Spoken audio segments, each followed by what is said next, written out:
Welcome back, ladies and gentlemen, to the StarCraft 2 World Championship Series Winter Americas Edition. I'm Nathanius, joined by Zombie Grub as we go on to the winner's match of Group C for Cucumber. And it's going to be a good one. For Cucumber. Yeah. Yeah. Cucumbers are all right. After someone wins this match, they're going to go in their room and just put some cucumber slices Over their eyes. Yeah, take a nice relaxing bath. There you go. That's how StarCraft 2 players roll. Yeah. Gotta take care. Gotta moisturize and exfoliate, all that jazz. Mm-hmm. What exactly does the cucumber over the eyelid do, though? Does it have a function? Does it have a purpose? I don't actually think it does. I don't know. Okay. I was just curious. I think it just feels nice because it's kind of cold. I guess. And it smells nice. It kind of works like it blocks the sunlight from your eyes. I know there's like cucumber masks, so maybe there's also something like in there. Maybe there's just a healing property of just a raw cucumber slice touching your eyelid. Never really broke that one down, to be honest. But we are getting into the first game of our winner's match. It's loading in. It's going to be a new repugnancy. puCK and Neeb, always a fun matchup to watch. Yeah. I feel like I haven't seen this one in a little while. But I'm a huge fanboy of both of these players. I've been friends with puCK since before I was even doing casting. Oh. puCK was the guy who introduced me to the pro players when I was just a random dude showing up to MLGs to play in tournaments. What a bro. Yeah, puCK is super nice. He's the person I think I've known the longest in this scene, other than maybe Panic Switched. But he's not a player. puCK is doing something. Let's get through these intros quickly. In the top right is the red Protoss. It is Ting's Neeb. Oh yeah, he's got a proxy boy. In the bottom left, he is the blue Protoss player, hailing all the way from North Dakota. He is puCK. The better Dakota, for sure. 100%. I mean, are you really winning if you're in a Dakota? I don't know anything about the Dakotas. No, no one does. It's like Wyoming, you know? Yeah, there's so many useless states. You know there's trees there, and you know that when people say there's not enough room in the country, you're like, have you seen the amount of useless states we have with nothing in them? Yeah, it's a lot. Oh my good lord. Oh my good gracious. It's a cannon rush with gateways. It's a double proxy gate with a forge. Oh my god. And, well, puCK certainly wanted this to be an entertaining series, to say the least. To be clear, the last two times these guys faced off against each other, Neeb did take victory with puCK taking maybe a map, maybe not. As such, maybe puCK really thought that he had to bring something new. Neeb obviously knows what's going on, even without getting the scout well timed. He now has figured it out, and now has to. I mean, it's actually really hard to call, man. There's probes on probes on probes, pylons on pylons. It's a bloodbath. It's a bit of a fist fight that we've got going on here. I feel like puCK's strategy does kind of hinge on being able to get some cannons up. Oh, the low ground cannon's going to defend a bit. That's good. And then those two zealots. puCK, you want to try to fight with surface area? There we go. Yeah, the two zealots are able to fight at the same time. Really good setup here by puCK inside of Neeb's base. He's getting another photon cannon down by the gateways. Now here's going to be a really big problem. Look at the way puCK's hold positioning his probes. He's going to try to box the stalkers in so that they cannot escape his base and do the kiting meme against these forces. But the probes from Neeb come out. They're blocking the zealots. And I'm seeing something that I've never seen before. I don't understand. NA right now. StarCraft. Yes, it is NA StarCraft to the. Oh, the zealot! The zealot gets him! The zealot kills the stalker! Oh, and the adept is on the GG! Okay, then. Oh, goodness. Oh, it's exactly what I needed. Oh, man. The way he had the probes hold position, he was like, you're not going to go to the right. He's like, the zealots are here. He's like, you're not going into your main. The only place you can send the stalker is down the ramp. And then the zealot killed the stalker. The stalker sat there, let the zealot kill it. And I'm like, oof. That's, I imagine Neeb gave one of them classic head shakes he does whenever he loses like a game in a grand final. Smirk. He's just standing there and he's just like, he like runs his hand through like his really long hair. He's just like, I got this. To be fair, every time you look at Neeb post-match, whether he won or lost, he looks like he's nervous. Yeah. Like something wrong went down. He does smile more than Cyril. We can say that at least. Yeah, but he even when he loses, he does that smile, just like. That's true. The nervous smile. Yeah, exactly. Yeah. It's like you never tell him, I'm man. in danger. That's probably what he was thinking when the cannon showed itself. I'm in danger. Oh god, can puCK really do that again though? Is that something he did twice in a row? I hope he does something crazy. Why would you expect him to do something like that 2 games in a row? Who on NA has ever cheesed more than once in a row? That's a joke, everybody on NA that cheeses. If you're a cheeser, that's pretty much all you can do. So. Thank you for the elaboration. Shout out to NA cheesers who these guys probably... I guess puCK plays on NA, so he would know. He'd get practice against guys like NetMech, Proxies every single game. He's a GM. Double Barrel, he's another guy. These Proxy players. But we're just riffing a little bit, all right? puCK was just taking a brief moment. Said that his keyboard was actually on fire. Apparently, he didn't mean to accidentally build photon cannons in real life, but he did. He has put them back where they belong, and we're going to load into Game 2. It's going to be on King's Cove. The other great thing about it is that we're going to find out very soon if puCK does it again. He literally sent like his first probe out. Please. I'm putting my camera over him. Yeah, you're going to watch like a hawk? Gosh darn it. No probe leaving, guys. Spoiler alert. How boring. He's going to build his stuff in his own base. Ugh. I know, Drag. man. I know. In the top left, he's down 1. It is the red Protoss, Neeb.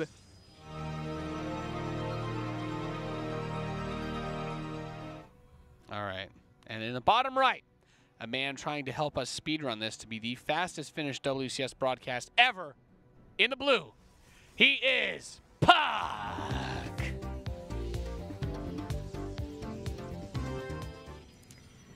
Oh, you know those games I was talking about that puCK might have taken a map, maybe not type thing? I believe the maps he took were not based off of cannon shenanigery. That's an adjective. They actually were straight up macro games. So not only does he get himself a nice, easy, swift win, but then he still has some games to fall back on macro-wise to actually take out Neeb. And it's still hard because you look at Neeb as the favored player in this matchup, but puCK has and always will be a player who kind of thinks outside the box, right? You're going to see weird stuff out of him. He likes to do the Disruptor drops, the Colossus drops, a lot of actually some of the stuff that we've already seen, like M-Canning breakout. Totally normal for puCK as well. I mean, in terms of like MMR-wise, puCK is going to be a few notches above M-Canning there. Yeah. And puCK, for a good period of time, is basically right before the rise of Neeb. NA Protoss was... It was like puCK and Bales, basically. Like, that was it. And everybody else was, like, pretty far below them. Even Bales struggled a bit, but he would regularly qualify for WCS. But then Neeb kind of showed up, stole the thunder out from everyone, and then, you know, really ascended as far as North American players go. We finally had one that was, like, winning tournaments and whatnot, consistently at least. Scarlet has her moments of success, but they feel a bit brief, you know? Yeah. You know, she won the IAM Pyeongchang, and that was the first time she actually was able to really win a big tournament, despite being, like, the only foreigner to kill Koreans back in the day. Neeb's the only... honestly, in all of StarCraft that I've watched, Neeb is the only NA player that ever had, like, a protracted period of time where people were like, I don't want to play him. He's too good. Yeah. And then, well, obviously, winning 3 WCS events in 2017 certainly let everybody know that.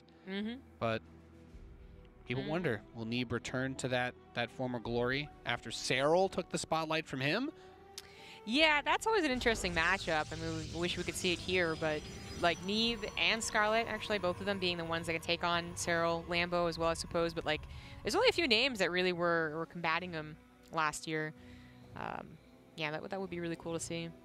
Not here. Neeb still has to deal with puCK. And he's going to go for the defensive opener. He's got sentries. puCK, not so much. He went for that third gateway, going for the Robo. We already saw this today, actually already, the European group. An aggressive pylon is placed. I think he can warp in over there. Yep, indeed. The Phoenix should have scouted this. He knows it's going to be aggression, and he is trying to get prepared for it now. His shield batteries are on the front of his Nexus, which was a problem for Showtime, actually, in the beginning of today. This should be a good I feel hold. like the 3, so I guess 3 sentries is standard now. Neeb's doing it too. Well, maybe he's just thinking about this ramp. He's like, I'm going to get 1 billion sentries. That's terrifying because sentries don't really do a whole lot of damage. No, they don't. They're tickle machines, but they have the utility to make up for it. Yeah. Getting attacked by a sentry actually turns you into a tickle me ammo. You make the same sound. Or if you're like the Pillsbury Doughboy, you know. I'm actually, yeah, I was going to say, I can't actually think of the difference between the two. Maybe they're played by the same voice actor. The guy's really good at getting tickled. Oh, that's kind of weird. Well, anyways, Robotics Bay is following us up for puCK. So obviously he was scouted. He knows that. He's getting re-scouted. So now Neeb knows that there is a follow-up here. Doesn't over-defend, which can sometimes be a problem. And also knows that it's a Robotics Bay specifically.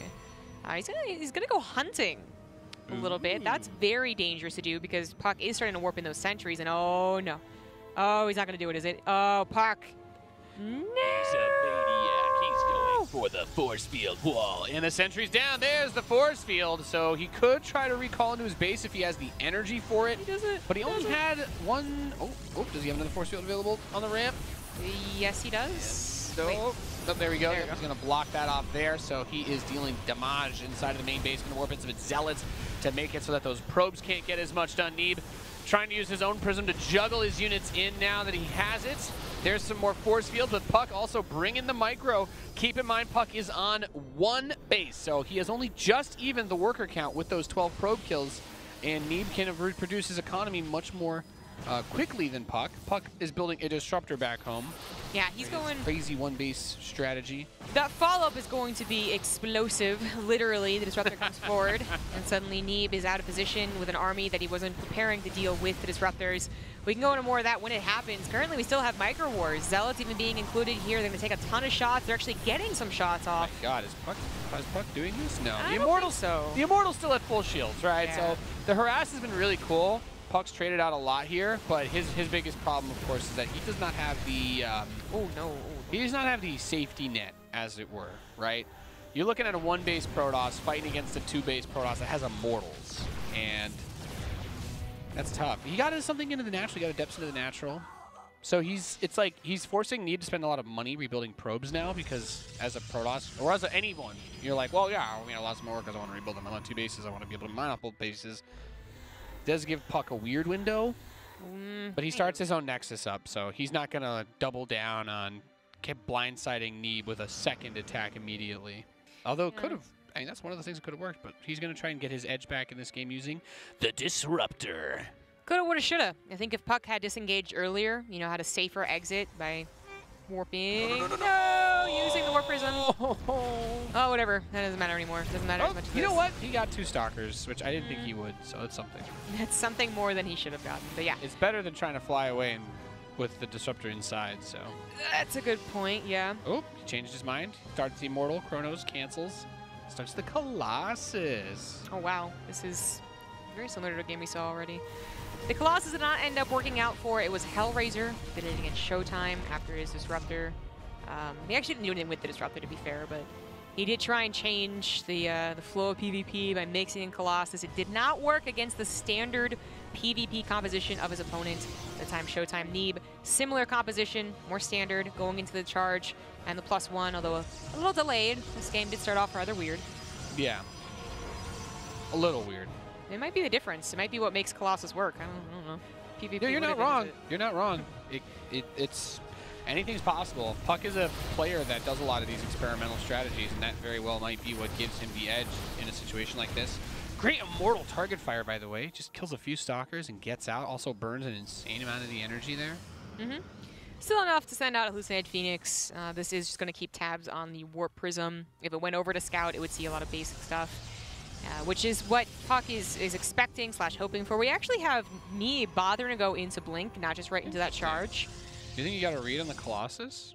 Well, I don't know. I actually don't know. You know, he went directly into charge against M. Canning, and it seemed like such a strong, with the Archons, I guess that is, and that's what's missing here. So maybe he is thinking about something that can dodge and weave, since he doesn't have the same type of setup that he had against M. Canning, and certainly the Stalkers will help dodge and weave. We have Immortals dropping into the main base, depowering a gateway. 2 Zealots warp in, but without charge. He doesn't have any hope. He's going after the pylon specifically. Oh, God. These Immortals are... When you have to bring the probes out like this. Okay, what? I still feel weird about letting the Immortal get that much damage taken from a probe, but okay. Neeb did not see the army moving out. I don't believe so. It went out to the third base. This is it. This is puCK saying, all right, you do whatever. I'm going to try and just get you. And gets, actually, removing the force fields from the equation is really big there. And now he can kind of parse this army apart, push him back. Blink is not ready. He can force field the Immortal away if he wants to. These Immortals, by the way. Still trying to do a lot with very little, but... Yeah, it almost looks convincing because it is mostly Stalkers without that Blink, but then you look at puCK's army and it's really just that Colossus and occasionally the Disruptor. The Sentry's being ticklers here. The fight is going this long because he just has so many Sentries. Yeah, exactly. If the Immortals were back home for Neeb, he probably already won this fight. As it is, with all the force fields, it looks a little complicated. Really more than it is. puCK is absolutely shoots, here. gets 2 Stalkers. Yeah, okay. The Blink is now done. The Immortal is still alive. The Warp Prism is coming back with the Immortals now. Yeah. That's about to be a thing. That was something missing for a while there. Boom, and there you go. Blink's on top of this, and he is going to clean this up. puCK with 18 probes. Going to tap out. We finally have a series that is not over in 5 seconds, although this one is still moving reasonably quickly as we go to game number 3. Yes. I don't know what that... What is 3 in Spanish? Tres. Thank you. There we go. Game numero tres. Game tres. You don't have to say numero, but, you know, it's fun. Yeah, it is fun. This is this a sign for puCK to go back into something weird? I mean... Cannon Rush again. Cannon Rush Do again. it. I didn't see what the Do map it. is. We don't know what the map is. I'm just going to do my favorite. I'm just going to In Control impression. Just do it. Just Cannon Rush in. Just do it. Just do it. Actually, In Control and Maynard both have the best... That's what they would say. Valley Girl accents? I don't know what that is, actually. I'm working on my Valley Girl accent. Whiny accents? I've spent enough years here listening to the other people, Starbucks, making their orders, and sometimes I'm not sure if I'm just ashamed to admit that I know that accent all too well now. I just want my Frappuccino. Just give it to me. Okay. Yeah, that's it. That's the problem. Just give me my Cannon Rush. It's a high-level analysis we've got here for you at WCS. Goodness gracious. We've had so many days here. It feels weird. Like this whole month is kind of like turned into a giant blur. It's just StarCraft games. We like do the yesterday's day. It's like those are normal, reasonable length. Get home. I'm like, oh yeah, okay. I'm gonna shoot some zombies, and then it's like, actually, Nathan, GSL is on in 2 hours. I'm like, oh my god, it never ends.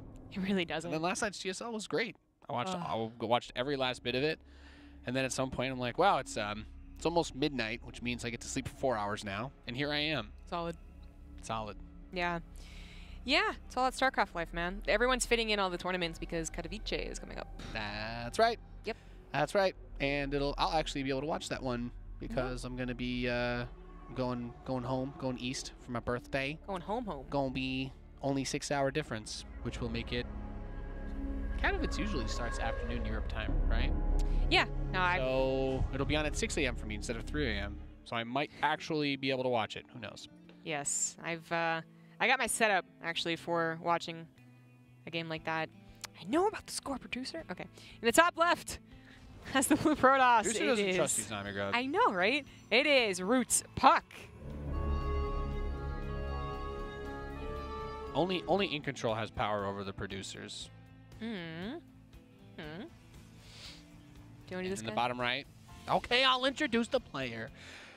In the bottom right, the greatest American StarCraft player to ever escape rural New York. He is the red Protoss, Neeb. This guy is like, he's like 20, I think he's 20 now. I think Is he he's turning 21 soon enough. Well, the BlizzCons where he couldn't drink. Oh, yeah, that's right. Vermont. Yep. Yeah. So he is 20 years old with like $400,000. That's pretty sick. His parents invested any amount of that. And let's say that he has another couple years of StarCraft. He's going to find out when he hits like 35. They're going to be like, we just made the perfect investments everywhere. Yep. Now you're a bajillionaire. That's what I think of. I see a big old number. That's what I'm going to do. That's what I wish I could do, but... Wait, Neeb's birthday is tomorrow. Really? I didn't realize Neeb was... So he's almost Neeb turns 21 tomorrow. So win this match and then fly over here, and by then he'll be 21, and let's go party, Neeb. Let's go. Let's go party. Yes, PvP. heck? Pucky boy. Going for another proxy pylon. Probes, little probe harass. Feels like we've seen a lot of these pylons just kind of thrown out there, and they're not usually just like aggressive, but they serve the purpose of making the opponent like panic. It reminds me of the fake proxy racks, you know? People are like, aha, I built it in my third, so that you'd think I was doing something tricky, even though it was not a ruse after all. Yeah. Well, it was still a ruse, but it was not a cheese after all. Which Neeb probably is, that's what he's checking for. Yep. Why not? I would imagine so. We'll see if puCK does use that. I mean, it doesn't look like that because he went for the scout and keep the probe back there. So it might have just been a like gotcha moment, but it could be used for something later on. Neeb goes for the Stargate on one base. I think his plan is to, in fact, expand. There we go. Something that puCK was unable to see. He has no idea. And did he go for that sentry? He did. So he will eventually get eyes on that before it does significant damage. So there's the Stargate coming in for Neeb. And we're going to have a little bit more of a macro PvP here, which is nice. No one-base builds. I understand puCK's leaning towards aggression in this series as a player that is not really favored by any means. Being able to steal game one is good. I do feel like sometimes these players fall into a bit of a trap where they are like, I have a snipe build, and I'm going to try to use it to get a quick game one because I'm the underdog. But then they go like crazy standard for the next 2 games, and they just lose. My mind immediately goes back to one of the Zergs we had in the Europe group the other day. And I actually like this pressure that puCK is bringing here. This is like the, oh my god, I'm getting 4-gated. He canceled the Nexus. Although, seeing the actual damage his units are taking, Neeb should be like, oh wait, it's clearly not real. But wow, really caught here. The probes pulled immediately, and terrifying in there with the that hallucinated Stalker. Gets the Sentry, because the Oracle comes out, but now the Oracle energy doesn't get to be used on Harass. It has to be used defensively, which is not what you want to have to do. Well, his units are out of position. It did initially look like more units than he could handle, and even if it wasn't out of position plus Oracle not necessarily being the most helpful thing, I think that Neeb did have to react rather strongly, just to the surprise factor. Yeah, that was nice. Nice little play there. It was a little bit of a gotcha moment, but it didn't actually end up doing anything, you know, significant in terms of like probe count or army count. What is more significant, what is going to cause the actual decision maker in this game, who wins, who dies, is this proxy gateway. He does have that robo for the warp prism, which he's already made it. So there you go. And he just needs to actually send it out here. He will have in total 3 gateways soon enough. Nice. Where Neeb is going to be holding off on more gateway production for a little while. Wants to transfer over to that robo. So far, Stargate not doing a whole lot. Just the 2 oracles. They are looking for army. They are looking for hidden tech. They're going to find the army. Ooh, wow, yeah, runs smack dab into that warp prism. Good for Neeb to know. I wonder, is he going to send the oracle to try and attack, or is he going to try to use them to defend? I guess he feels comfortable defending. Well, I think he doesn't. Like, seeing a warp prism warp in is scary. You know they're going to be attacked, but it also is nice to get the scout in the natural. The stasis. Oh, that's going to be... He should be looking for it. Now, can you trigger a stasis ward with if you warp a unit in on it? Can you do that? Okay, he's going to let the 1 stalker get trapped. 7 probes went down to the Oracle Harasser, by the way, and both Oracles lived. He was defending against what he saw, the warp prism warping in, so he already has all the shield batteries done. Neeb just looks really strong in this position here. Yeah, for 3 charged batteries, I mean, he's looks like a vlogger at the park, you know? He's not running out of juice anytime soon. The force fields could still make a bit of a difference, but they actually don't push them really that far forward. Warp Prism will help with a micro, absolutely, but Neeb has still probes to pull, and he has oracles to use, and shield batteries, still a little bit of juice on them. This is his moment. Shield batteries are empty. Now the oracle's coming in. Another stasis trap is going to get placed. Needs to be careful with how he engages into this position. He gets caught. puCK's got good eyes. I'm sure he can see that there is a stasis ward there. He always got the observer. Okay, he'll just kill it. That also works. Yeah, still bought some time. Once again, puCK following this up with the robotics bay. The Immortal is finally here, and that was something that was sorely missing. Yeah, I like that he went back into building probes, by the way, and added that tech. Because breaking Neeb, I don't think it's going to happen. I don't think so either, and I think Neeb's recognizing that puCK recognizes that. Adds on to Twilight Council, has his own production on the way again. Ooh, good revelation on the Observer, but not going to get it. Wow, I thought he was going to kill it. Okay, that's never mind. Not that good. Yeah, it doesn't actually end up working out. And he lost an Oracle for it.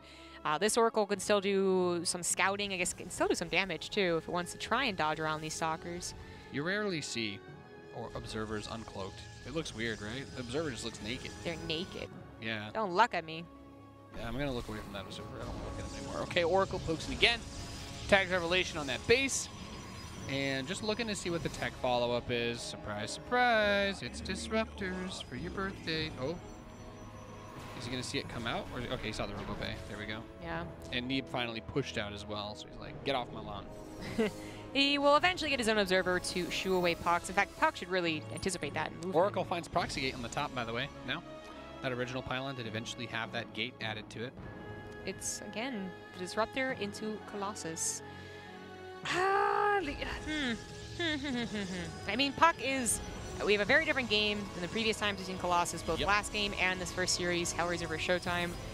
So I'm not going to be like, oh, I'm anti-Colossus. I think it can work. I think there's a very strong 2-base attack that could happen. I'm on board with the idea. We just haven't seen it work quite yet. The standard composition in Protoss vs. Protoss is standard for a reason, with only some minor tweaks here and there that can abuse that, right? Yeah, yeah. A lot of it has to do with just like Zealots are really, really, really good, and they benefit heavily from having just a handful of support units mixed in there. All the changes with like charge and doing damage on contact. Zealots are also really good against Immortals, so basically you're forced to just use Archons, which are low range, they're really big, and they block each other around. But here we go, Neeb's got double Stargate on the way, charge is not ready yet. puCK situating himself outside of our New Yorkers' third base over here. Yeah. He didn't see it, but he knew about it, and it is going to have to be canceled, canceled.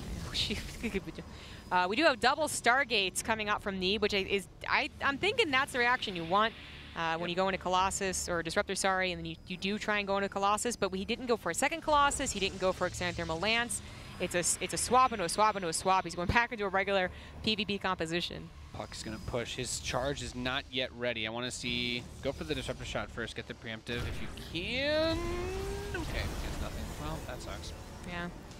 It's, well, obviously the Colossus has been revealed. You still want the Phoenix. We saw that... 3 Phoenix at a time. Yeah, I guess he did have the initial Stargate. I wonder if that was on purpose. He's using it, even if it wasn't.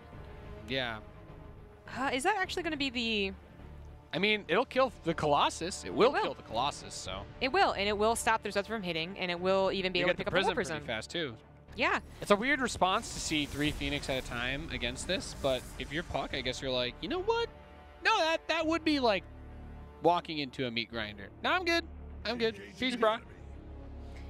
Did he see the Phoenix? He did not with that Hallucinated Phoenix, I believe it was. The counter to this would be to just keep massing Archons. Oh, now he sees it. Oh, no. Goodbye. Yeah. Goodbye, my Prism. Disruptor died, War Prism dies, and the Phoenix can still help out a little bit against the Colossus. I love Look at all the vision. Wow. Okay. Come at me. There is an observer in the army, though. Can't handle the truth. So that means, most importantly, even if you know yourself that it's hallucinations, the important thing is that the AI doesn't, right? Yep, you need detection. That's really, really big. They will waste shots. Or you just wait 15 seconds and then all these guys expire. Yes. Nothing lasts forever. Yeah, but in this case, Neeb does have the observer, so his units wouldn't derp out, waste shots anywhere. And in this case, he's also waiting out the hallucination, so it's just ending up being a waste of energy. But he has so many sentries. And it's something now, he could what afford. if he hallucinated the same number of units again, and then Neeb was like, wait, that lasted longer than a hallucination? Is that real? Oh. It's possible. M. Night Shyamalan. Let's go. Neeb pushing up on that third. Immediately turns around. It's tough, these choke points. Ooh. Grabs an Archon and Adept and a Zealot with the Stasis Trap. I like it. And puCK going into double Disruptor, despite the fact that Neeb is still building Phoenix. He's going up to 7. You'd have to figure that puCK's hoping the whole, like, you know, you're going to stop building Phoenixes, I stop building Disruptors, but then I'm going to go into it again, so you're going to be tricked. It's not... You'd think that's what he was thinking, but it's not working out that way. There are some more Phoenix. At some point, there is too much going on that it's really hard to lift up all of the Disruptors without them getting any hits off. And in a fight like this, with how big both armies are, it really is 1 or 2 Disruptor hits away from completely swinging things, whether you're killing your own units on accident, losing the game, completely whiffing and losing the game, or getting that sweet, sweet, juicy shot straight in the middle of the opponent's Death ball. puCK adds on Blink, which makes a lot of sense. He has to deal with the Phoenix. Even if he wasn't going to Disruptors, it actually would be a problem because you just wouldn't have a lot of anti-air. But he's going fully into the Disruptor play with the Stalkers and Blink. His +1's already done. Finally, Neeb has his own. Neeb's also going into his own Robotics Bay. Maybe thinking that his own Disruptors are going to be the best answer, not necessarily the Phoenix. Unit-wise, we've got 15 Stalkers versus 7. 10 Phoenix for Neeb. 5 Disruptors for puCK.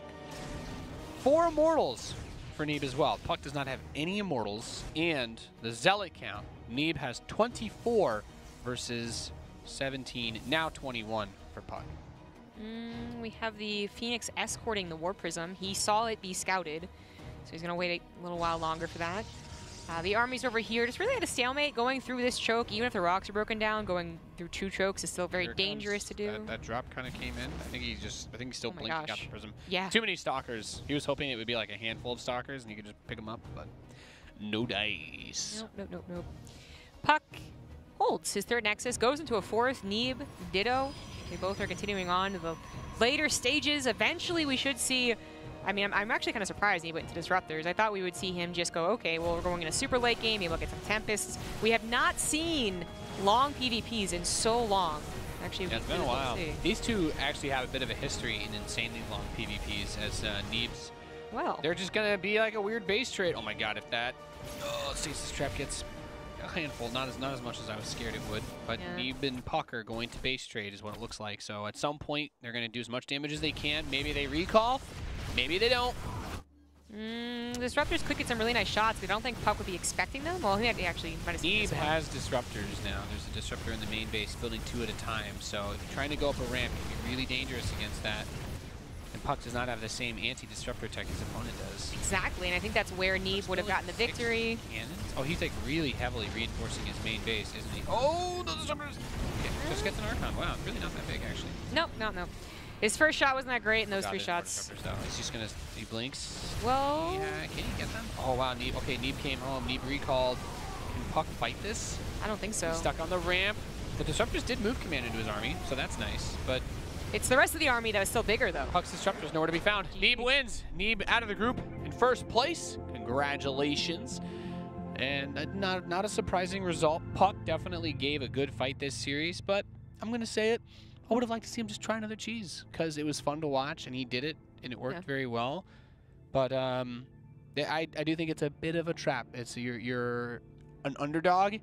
You have that snipe build. You do it. It works. Reminds me of that really fast Nidus that we had in the ZVT the other day. Oh, yeah. And I'm like, yeah, that worked. Honestly, do something like that again. And it's like, no. And I can just play macro now. Like, I've got the pressure off. It's like, and I'm like, that's not how this works. I'm sorry. I mean, yes, that's how we can say with hindsight 2020. Yeah. You did end up taking the 2-1. Well, I feel like I see it a lot. It's the 2nd time I've noticed it, like, in the last day, so. No, it definitely does happen a lot at the end of the day. You would hope any best of. That's the reason we have best ofs and not best of ones. Right. Is that the better player does end up advancing. But it's also very nerve-wracking to do the same cheese or even any type of super early cheese. Right, yeah, PvP. Like when you feel like it's when you do builds like that, it's kind of out of your hands because it really heavily relies on what your enemy is doing as well. And what they're expecting. Yeah, obviously, Neeb didn't expect the first game, but he would have expected it the 2nd or 3rd game. I like that puCK still did weirder things, still was the aggressive one most of the time. But yeah, just ultimately falls out. So that does it for the winners match. We have one more series to bring you today from Group C for Chocolate. It's going to be that PvP, the decider, who moves on and who goes home. It's M Canning versus puCK coming up next.